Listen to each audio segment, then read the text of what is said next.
What's happening, YouTube? Anthony on Power Rangers Lost the Galaxy fan film with a brand new PRLostGalaxy2014 review. And today we're taking a look at something from Bandai's Power Rangers Legacy line, something that I should have gotten back in 2018.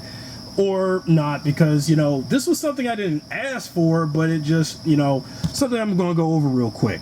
Is a Legacy figure, Legacy Collection figure of the Psycho Blue Ranger. Now, I was supposed to do the Hasbro Power Rangers Lightning Collection Blue Psycho Ranger. That was a GameStop exclusive back in 2020. Before Hasbro would do a all 5-pack Amazon exclusive Psycho Ranger set that a lot of Power Ranger fans have been eating up and buying up to death. You know, sacrificing all their wallet money on that Psycho Ranger set that people wanted so freaking badly in the fandom.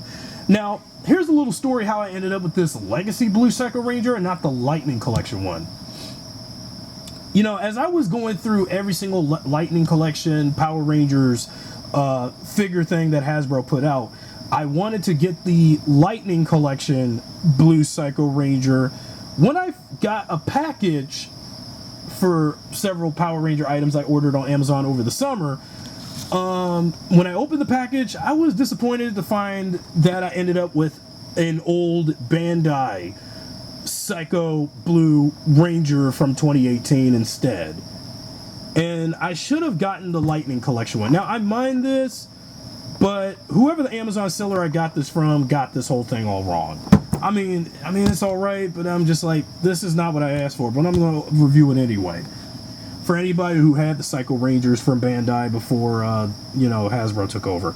Again, this was one of the last few Power Ranger items Bandai put out before Hasbro started taking over the toy license. So I know, I am 7 years removed from getting something like this. So here's the front of the package, if you remembered it in 2018, featuring a metallic, classic retro, you know, classic Power Rangers logo that we had since Power Rangers Zeo until Super Ninja Steel. And then, of course, that Power Rangers logo that I'm so nostalgic about, of course, and I'll always remember that, but it's not what I wanted. And then you feature a render of Psycho Blue wielding a Psycho Blue axe. And then in this wave, you had Legacy Rangers like him as Psycho Red, and, well, I was going to get these.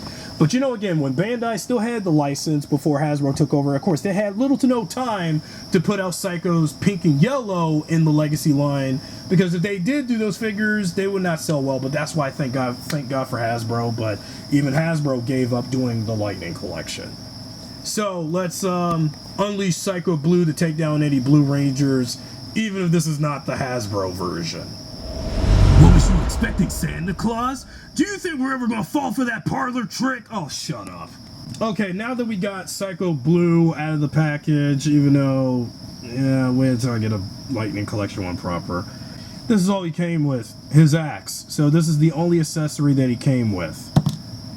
How do I feel about owning a Bandai Legacy figure like this 7 years after Bandai no longer has the Power Rangers license? Everybody should also know my backstory with the Psycho Rangers, like any other Power Rangers fan.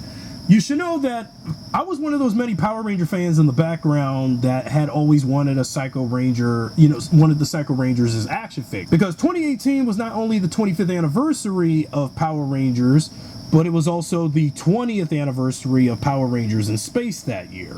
So for the 20th anniversary of In Space in 2018, the Psycho Rangers would finally have action after years and years of me wanting them, and among other fans too. So, narcissism aside, so I gotta realize that I'm not the only Power Rangers fan that wanted them as figure. But yeah, but when they finally did Psychos Red, Silver, Blue, and Black, now at the time, I wasn't really, you know, crazy about Psycho Green being a thing, but he's there.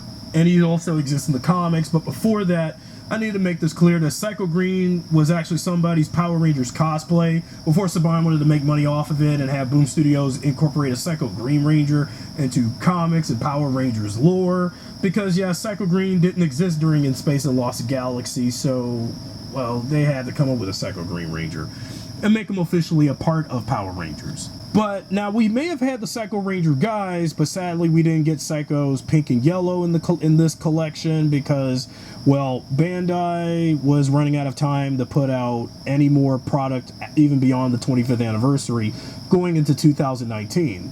And once Hasbro started doing their Power Rangers collection, we would eventually, later on, as the Lightning Collection progressed, we would eventually see the Psycho Rangers crop up by Hasbro. Now, Bandai's effort was kind of good. You should know that this was still back in the time when their Power Ranger figures were too muscular and too roided up and stuff. Now, the Psycho Rangers, especially from what very little muscle we see on the Psycho Blue Ranger, for example, there isn't that much muscle, I don't think, is on him. And even if I were to get Legacy Collection figures of Psycho's silver, red, green, and black, I mean, there's not much muscle, and look how lean and stuff. And also, given the figure's age, despite the figure is like 7 years old, you can feel the looseness of the figure a little bit and how lanky it is.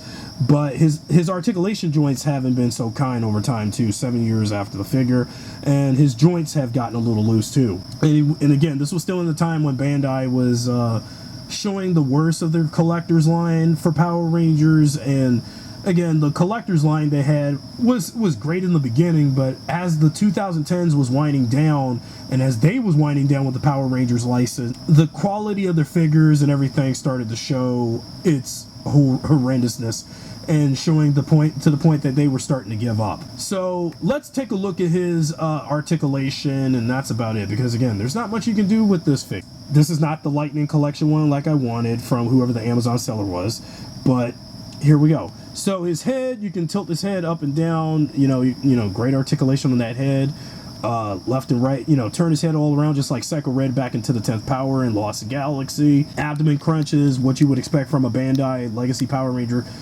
figure, even though the abdomen crunches were just this. And, and you can feel the link in the abdomen area of the figure too.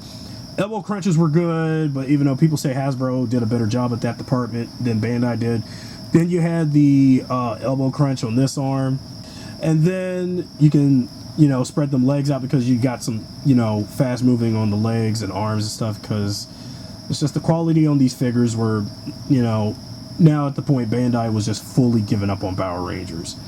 Knee crunches are good on these figures, especially on this figure. And then knee crunch on this leg, and that's it. Ankle pivot, as you would expect. Now let's put Psycho Blue with his axe in hand together like he wants to terrorize the Blue Ranger, as usual, because Psycho Rangers, knowing the Psycho Rangers, they're one of my favorite evil Power Rangers ever, and probably the only evil Power Ranger team I love the most over any other evil Ranger team that could have came close to him. There you go. So that's it for my review on Bandai's Legacy Collection Psycho Blue Ranger figure. If you enjoyed this video, be sure to subscribe, drop a like, share this video with your friends, and I'll see you guys next time.